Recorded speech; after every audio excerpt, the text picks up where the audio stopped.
Hello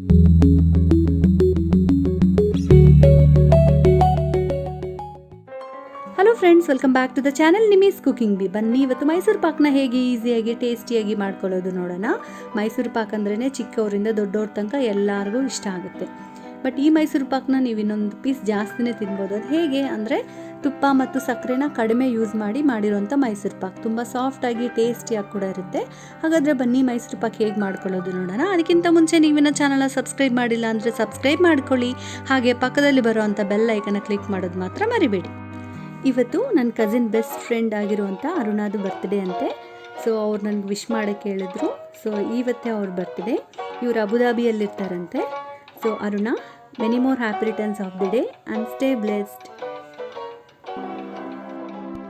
Mysuru pak ಮಾಡ್ಕೊಳ್ಳೋಕ್ಕೆ ಇಲ್ಲಿ ಒಂದು ಪ್ಯಾನ್ನ ಬಿಸಿ ಮಾಡಿ ಇಟ್ಕೊಂಡಿದ್ದೀನಿ. ಅದಕ್ಕೆ 1 ಕಪ್ಪಷ್ಟು ಕಡಲೆ ಹಿಟ್ಟನ್ನು ಹಾಕ್ಕೊತಿದ್ದೀನಿ. ಕಡಲೆ ಹಿಟ್ಟನ್ನ ಯಾವ ಕಪ್ಪಲ್ಲಿ ಮೆಷರ್ ಮಾಡ್ಕೊತಿದ್ದೀವೋ ಅದೇ ಕಪ್ಪಲ್ಲಿ ತುಪ್ಪ ಮತ್ತು ಸಕ್ಕರೆ ಕೂಡ ಅಳತೆ ಮಾಡ್ಕೋಬೇಕು. ಲೋ ಫ್ಲೇಮಲ್ಲಿ ಈ ರೀತಿ ಫ್ರೈ ಮಾಡ್ತಾ ಇರಿ. ಸ್ವಲ್ಪ ಕಲರ್ ಚೇಂಜ್ ಆಗುತ್ತೆ. ಇಲ್ಲಿ ನಾನು 8 ನಿಮಿಷ ಫ್ರೈ ಮಾಡಿದ್ದೀನಿ. ಕಲರ್ ಚೇಂಜ್ ಆಗಿದೆ, ಸ್ಮೆಲ್ ಕೂಡ ಬರ್ತಿದೆ. ಇವಾಗ ಸ್ವಿಚ್ ಆಫ್ ಮಾಡಿಕೊಂಡು ಒಂದು ಪ್ಲೇಟ್ಗೆ ಈ ರೀತಿ ತಗೊಳ್ಳಿ. ಇಲ್ಲಿ ನಾನು 1 ಕಪ್ಪಷ್ಟು ತುಪ್ಪನ ಮಾತ್ರ ತೊಗೊತಿದ್ದೀನಿ.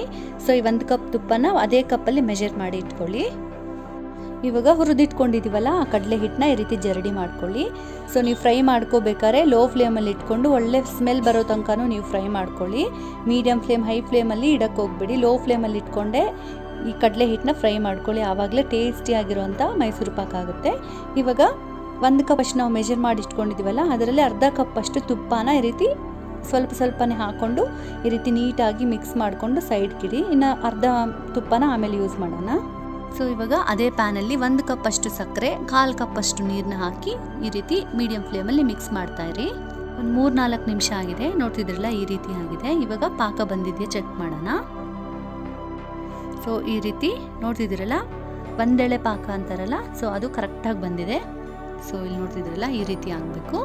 ಸೊ ಇವಾಗ ನಾವು ಮಿಕ್ಸ್ ಮಾಡಿ ಇಟ್ಕೊಂಡಿದ್ವಲ್ಲ ಕಡಲೆ ಹಿಟ್ಟನ್ನ, ಆ ಕಡಲೆ ಹಿಟ್ಟನ್ನ ಹಾಕ್ಕೊಂಡು ಚೆನ್ನಾಗಿ ಈ ರೀತಿ ಮಿಕ್ಸ್ ಮಾಡಿ. ಸೊ ಲೋ ಫ್ಲೇಮಲ್ಲಿ ಇಟ್ಕೊಂಡು ಚೆನ್ನಾಗಿ ಮಿಕ್ಸ್ ಆಗಬೇಕು. ಪಾಕ ಮತ್ತು ಕಡಲೆ ಹಿಟ್ಟು ಚೆನ್ನಾಗಿ ಮಿಕ್ಸ್ ಆಗಬೇಕು. ಅಷ್ಟು ತನಕನೂ ಲೋ ಫ್ಲೇಮಲ್ಲಿ ಇಟ್ಕೊಂಡೆ ಈ ರೀತಿ ಮಿಕ್ಸ್ ಮಾಡ್ತಾ ಇರಿ. ಚೆನ್ನಾಗಿ ಮಿಕ್ಸ್ ಮಾಡಾದ್ಮೇಲೆ ಈ ರೀತಿ ಸ್ವಲ್ಪನೇ ತುಪ್ಪ ಹಾಕ್ಕೊಂಡು ಮಿಕ್ಸ್ ಮಾಡ್ಕೊತಾ ಇರಿ. ಸೊ ನಾವು 1 ಕಪ್ಪಷ್ಟು ತುಪ್ಪದಲ್ಲಿ ಅರ್ಧ ಕಪ್ಪಷ್ಟು ತುಪ್ಪ ಕಡಲೆ ಹಿಟ್ಟನ್ನ ಮಿಕ್ಸ್ ಮಾಡೋಕ್ಕೆ ಯೂಸ್ ಮಾಡಿದ್ವಿ. ಇನ್ನು ಅರ್ಧ ಕಪ್ಪಷ್ಟು ಇವಾಗ ಸ್ವಲ್ಪನೇ ಹಾಕ್ಕೊಂಡು ಈ ರೀತಿ ಮಿಕ್ಸ್ ಮಾಡ್ಕೊತಾ ಇರಬೇಕು. ಸ್ವಲ್ಪ ಡ್ರೈ ಆದಮೇಲೆ ಒಂಚೂರು ತುಪ್ಪ ಹಾಕ್ಕೊಂಡು ಮಿಕ್ಸ್ ಮಾಡ್ಕೊಳ್ಳಿ. ಸೊ ಇದೇ ರೀತಿ ಕೈ ಬಿಡಬಾರ್ದು, ಚೆನ್ನಾಗಿ ಈ ರೀತಿ ಮಿಕ್ಸ್ ಮಾಡ್ತಾ ಇರಬೇಕು. ಹಾಗೆ ಏನು ಉಂಡೆ ಇರಬಾರ್ದು. ಸೊ ಇವಾಗ ಎಲ್ಲ ತುಪ್ಪನೂ ಹಾಕಾಯಿತು. ಸೊ ಹಾಕಿದ್ಮೇಲೆ ಈ ರೀತಿ ಲೋ ಫ್ಲೇಮಲ್ಲಿ ಇಟ್ಕೊಂಡು ಮಿಕ್ಸ್ ಮಾಡ್ತಾನೆ ಇರಬೇಕು. ನೋಡ್ತಿದ್ರಲ್ಲ ಪ್ಯಾನ್ನ ಬಿಡ್ತಿದೆ. ಸೊ ಅಂದರೆ ಆಗೋಗಿದೆ ಅಂತ. ಸೊ ನಿಮ್ಗೆ ಇನ್ನೂ ಡೌಟ್ ಇದೆ ಆಗಿದೆಯಾ ಇಲ್ವಾ ಅಂತ ನೋಡೋಕ್ಕಾದರೆ ನೋಡ್ತಿದ್ರಲ್ಲ ಈ ರೀತಿ ಒಂದು ಚೂರು ತೊಗೊಂಡು ಈ ರೀತಿ ಬಾಲ್ ಮಾಡಿದ್ರೆ ರೆಡಿಯಾಗೋಗಿದೆ ಅಂತ ಅರ್ಥ.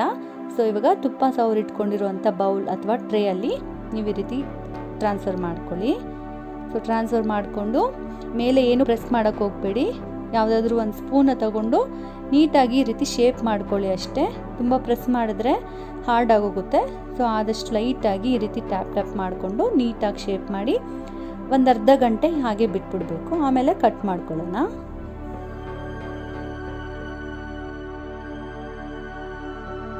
ಸೊ ಇವಾಗ ಕರೆಕ್ಟಾಗಿ 30 ಮಿನಿಟ್ಸ್ ಆಗಿದೆ, ನೋಡೋಣ. ಸೊ ಸ್ವಲ್ಪ ಗಟ್ಟಿ ಆಗಿದೆ. ಸೊ ಈ ಟೈಮಲ್ಲಿ ಈ ರೀತಿ ಕಟ್ ಮಾಡ್ಕೊಳ್ಳಿ. ನಿಮ್ಗೆ ಯಾವ ಸೈಜ್ ಬೇಕೋ ಆ ಸೈಜಲ್ಲಿ ಕಟ್ ಮಾಡ್ಕೊಳ್ಳಿ.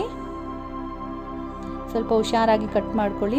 ಪೀಸಸ್ ಬ್ರೇಕ್ ಆಗೋ ಚಾನ್ಸಸ್ ಇರುತ್ತೆ. ಈ ರೀತಿ ನೀಟಾಗಿ ಯಾವ ಶೇಪ್ ಬೇಕೋ ಆ ಶೇಪಲ್ಲಿ ಕಟ್ ಮಾಡ್ಕೊಳ್ಳಿ.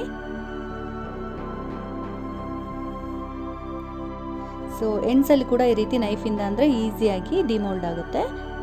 ಸೊ ಇವಾಗ ಈ ರೀತಿ ಬೌಲ್ನ ತಗೊಂಡು ಫ್ಲಿಪ್ ಮಾಡ್ಕೊಳ್ಳಿ. ಸೊ ನೋಡೋಣ, ನೋಡ್ತಿದ್ರಲ್ಲ ಈಸಿಯಾಗಿ ಬಂದ್ಬಿಟ್ಟಿದೆ. ಹಾಗೆ ನಾವು ಕಟ್ ಮಾಡಿ ಇಟ್ಕೊಂಡಿದ್ದೀವಲ್ಲ ಅದ್ರ ಮೇಲೆ ಸುಮ್ಮನೆ ಹೀಗಂದರೆ ಸಾಕು, ಈಸಿಯಾಗಿ ಬಂದ್ಬಿಡುತ್ತೆ ಮೈಸೂರು ಪಾಕ್. ನೋಡ್ತಿದ್ದೀರಲ್ಲ ಟೇಸ್ಟಿಯಾಗಿರೋಂಥ ಮೈಸೂರು ಪಾಕ್ ಅರ್ಧ ಗಂಟೆಯಲ್ಲಿ ಹಾಗೆ ಕಡಿಮೆ ಸಕ್ಕರೆ ಕಡಿಮೆ ತುಪ್ಪದಲ್ಲಿ ರೆಡಿ ಆಗೋಗಿದೆ. ತುಂಬಾ ಸಾಫ್ಟ್ ಆಗುತ್ತೆ. ಸೊ ಖಂಡಿತ ನೀವು ಟ್ರೈ ಮಾಡಿ ಇದು ಹೇಗಾಗಿದೆ ಅಂತ ಕಮೆಂಟ್ ಮೂಲಕ ತಿಳಿಸಿ. ಟ್ರೈ ಮಾಡಾದ್ಮೇಲೆ ಇನ್ಸ್ಟಾಗ್ರಾಮಲ್ಲಿ ಈ ರೆಸಿಪಿ ಪಿಕ್ನ ಪೋಸ್ಟ್ ಮಾಡಿ. ಚಾನಲ್ನ ಸಬ್ಸ್ಕ್ರೈಬ್ ಮಾಡಿ, ಲೈಕ್ ಮಾಡಿ, ಶೇರ್ ಮಾಡಿ. Thank you so much for watching. Bye bye.